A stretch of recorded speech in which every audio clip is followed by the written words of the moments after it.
right, fans of music, welcome back. It's Dave. It is the Real Music Observer, observing real music in real time for real people just like you and just like me. Just saw Lindsey Buckingham over on Twitter, and I'm sure the video is probably going to a few social media sites where he is promoting the vinyl edition of his solo anthology, 6 discs in all. Record albums, as we used to call them. People just call it vinyl now, and they say, "Do you have a vinyl player?" And I go, "I don't want to take my curtains down and play them." No. It's vinyl.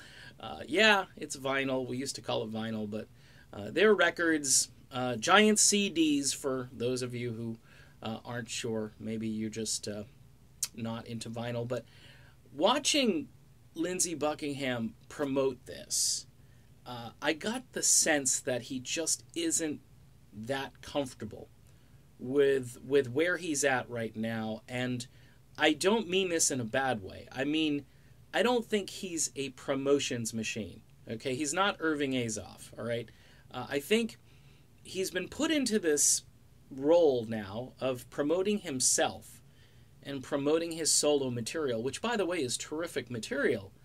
But, you know, again, it's almost like the fish out of water, the coach that's been benched. Think of it that way, like a sports team.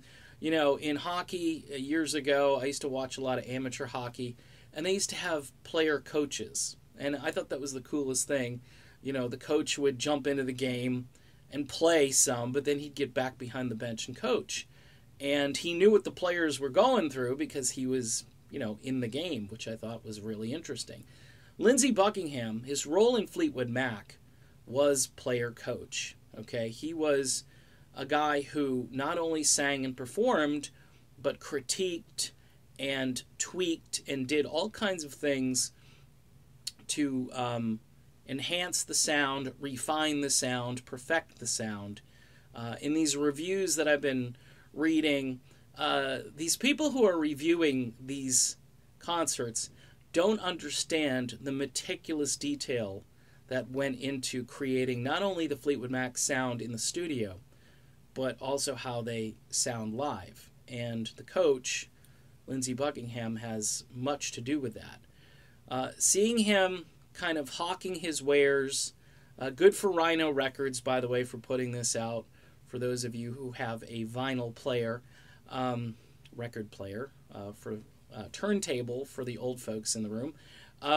That's cool. It's really cool stuff. And yes, lithographs that are signed. I mean, this is cool stuff, all right? This is, if you can't go to the show, if you can't access Lindsey, then you can certainly own a piece of this and help support this artist who really needs our support. So if you're in the market for some nice record albums, I would suggest getting this. But as for Lindsey Buckingham, I don't think his strength is, selling his wares or hawking his wares. His strength is being behind the control board and being on stage with his old bandmates, playing the greatest music that has ever been made, pretty much, with Fleetwood Mac. All right, done with this video. Be back soon with more really great perspectives right here on the Real Music Observer. See you soon.